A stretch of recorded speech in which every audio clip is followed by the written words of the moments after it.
we're going to be talking about immigration and diversity in Canada. And so I'm going to kind of take the form of a timeline of history of immigration to Canada. Of course, this timeline is absolutely incomplete. There's so much more. You could take an entire course on immigration and diversity in Canada.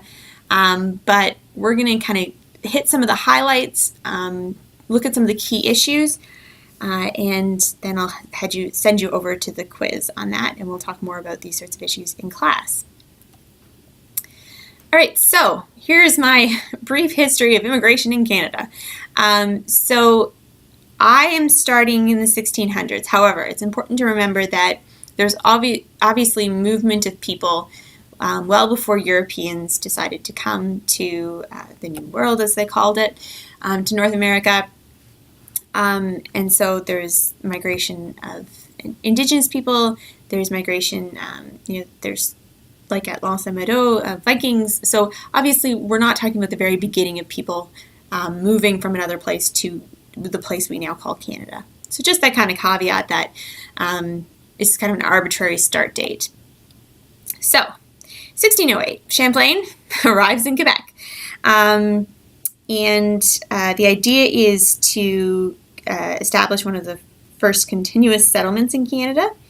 It was pretty lousy if you arrived with Champlain. There's 24 men with him. 8 of them survived the winter. So by the spring, there was only 8 people left. So obviously life was pretty miserable for the people who were arriving in this New France, or what would become New France. One thing we have to remember, though, is that as European immigration, so people coming to North America from Europe, increases, the Indigenous population really suffers from that. So the populations plummet from estimates as high as 2 million Indigenous people at the time of first contact to, by 1867, 100,000 to 125,000 people. So it's important to remember that with more people coming, there's a massive amount of depletion of the population of Indigenous people who are living in Canada, obviously for a variety of reasons, including displacement, war, but also bringing new diseases that there was no natural immunity to. But back to New France, obviously the economy is based on fur trade, requires few settlers. So really, New France, or the British, or what would end up becoming the British colony of Canada, has a much smaller population than the neighbors to the south. So Canada at this time, by 1760, had about 65,000 people. By comparison, there's about 1.6 million people in the American territories, i.e. We were much smaller because you didn't need as many people. It's not like we were doing labor-intensive farming or economies that required just lots of people. So one of the earlier waves of immigration into Canada was after the American Civil War, that's much later.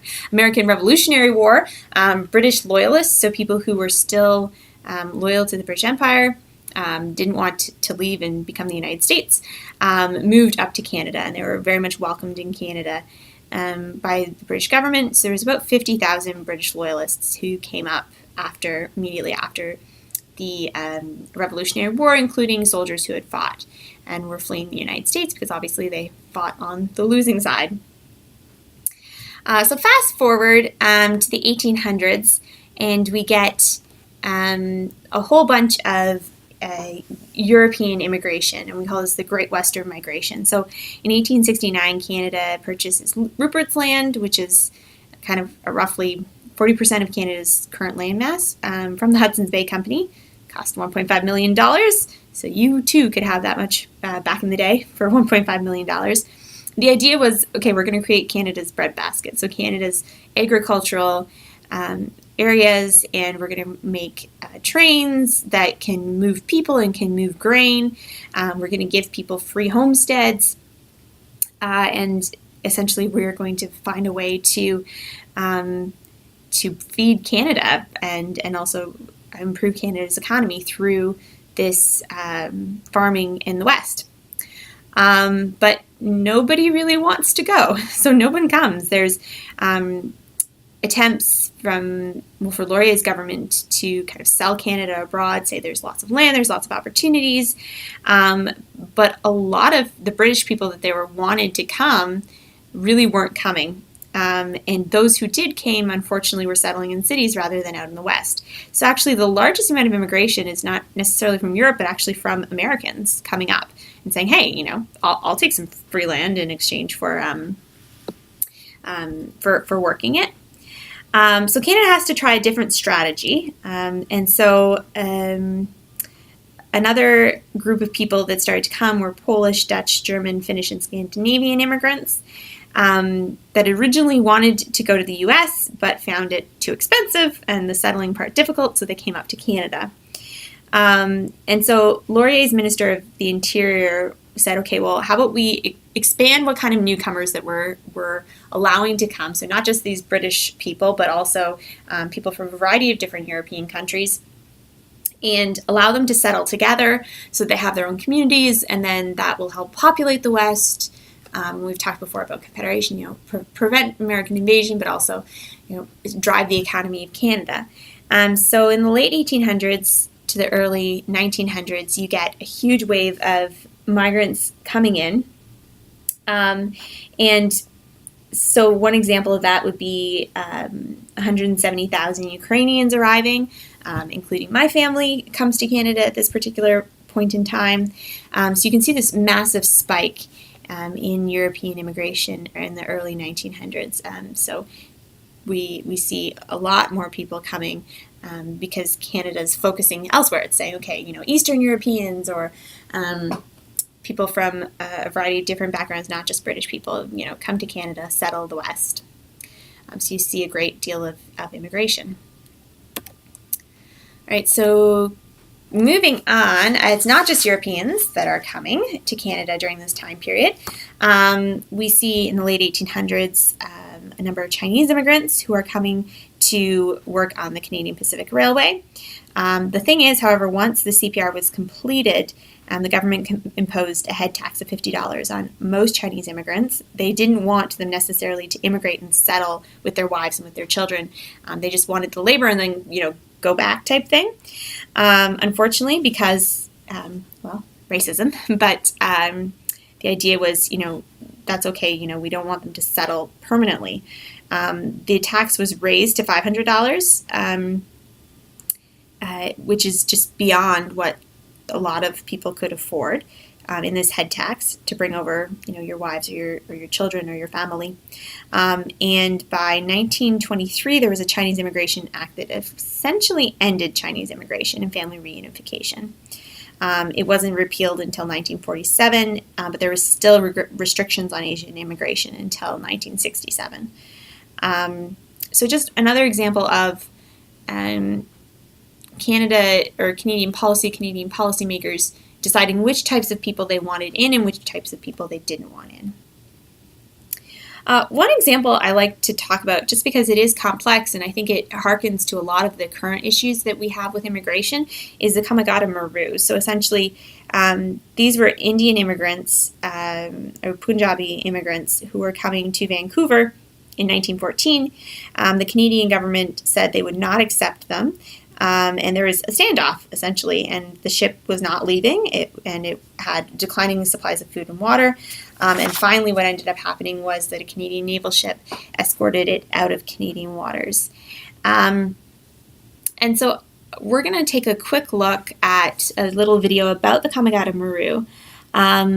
So pause the video, take a look, and we'll come back and discuss. So welcome back. I like to give this example because it's 100 years ago, and I think we often think of Canada as a country that is super diverse and welcoming to immigrants. In a lot of ways we are, of course, but this is kind of one of those perpetual questions of, who is Canadian versus who is not, who is able to come to this country and who is not. And I think this example parallels current challenges with immigration, especially I remember when a lot of Syrian refugees were coming, and there was worry about, okay, are these extremists? Are they radicals, they seem very different and other than us. And it's interesting that, a population that, like Indian immigrants, there's many Indian immigrants now in Canada, and seems kind of, of course, these people live in Canada. And so what kind of populations today do we see as other, as not being really Canadian, that, 100 years from now our children or our children's children, well, hopefully our children's children, will be learning about and kind of wondering, okay, why did we really refuse these people entry? So I think this is always a good example of thinking that, the more things change, the more things sometimes stay the same. So I think that's worth having a reflection on. And it's a complicated case. I understand that, there were other complex legal issues, the fact that there was issues about whether these people were coming from, were coming, fleeing the law in India and stuff. And I think that just reminds us that even these cases are complex. And it's important for us to think about, immigration in a complex matter even today. So let's go back to the timeline. So 1920s to 40s. So there's a slow in immigration. We get World War I. People aren't exactly moving around that much. The Great Depression. So we can, we're having a hard time with our economy, and so our economy is not somewhere that people really want to come to, or that anybody around the world is really moving around quite as much, because the economy is very slow because of the Great Depression. In fact, it declines so much that Canada actually deports a number of recent immigrants, 30,000 they estimate immigrants between 1930 and 1935, largely because these people don't have paying work, and like a lot of other Canadians, don't have paid work. So one of the solutions to that was to kind of get rid of some of the more recent immigrants. So you can see in this graph, the 1930s and then 1940s, obviously we're in the middle of the Second World War, so people aren't particularly interested in moving around that much. Well, maybe they are interested in moving around, but there's not really the freedom to do that. So you see a big slow in immigration in the 30s and 40s. Fast forward to World War II ends. There's a boost in immigration. Canada's economy is booming, and so we get a great deal more immigration. One of these, of course, being British war brides and their offspring that are coming. They suggest about 48,000 war brides come, so essentially Canadian soldiers who had been in Europe, married women there, and then brought them back to Canada after the war, as well as an increase in immigration from Southern Europe and Eastern Europe, but especially Southern Europe, including Italians and Greeks. So you can see here, Southern Europe, that after the war, it just spikes up and actually eclipses a lot of other immigration.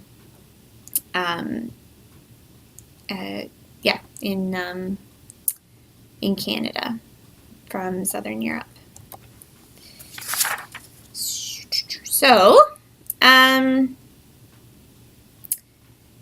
moving into the 1960s, you can see that there's cultural diversity in terms of where immigrants are coming from, and they're also coming with a wider range of skills and occupations. So it's not just people coming in to farm.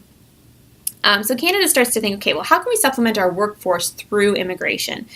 And we notice that new immigrants account for almost half of the increase in the Canadian workforce in the 1950s and 60s. So in 1962, Canada almost completely, but not entirely, eliminates racial policies that favor one type of immigrant over another based on where they come from, and instead introduce a system where they're interested in the potential for new immigrants to work in Canada, their fluency in English and French, and this is, of course, the point system that remains the primary basis for permanent entry to Canada today. So what I want you to do is take a look at the point system. So go to this link, try it out, see if you would be eligible to come into Canada today. And I think it's just an interesting way to take a look at what immigration looks like now. So moving forward, I thought I'd put a full slide about multiculturalism policy and diversity in Canada. A large basis of Canada's current idea of what diversity looks like and what multiculturalism looks like is the multiculturalism policy of 1971. So Pierre Trudeau, so Justin Trudeau's dad, announced it as an official government policy October 8, 1971.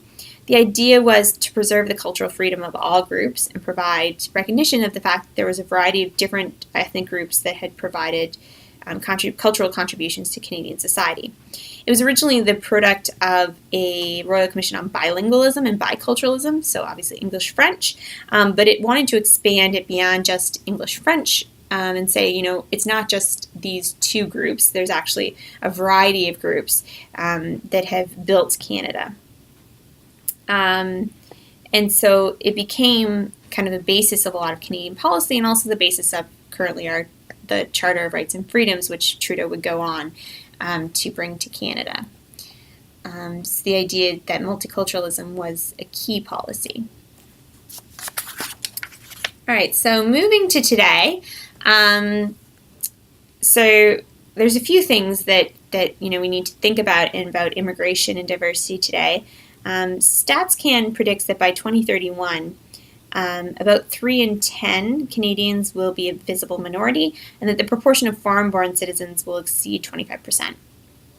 And so what does that mean then for Canada and for national identity issues? Will that have an impact on identity issues in Canada? Likely.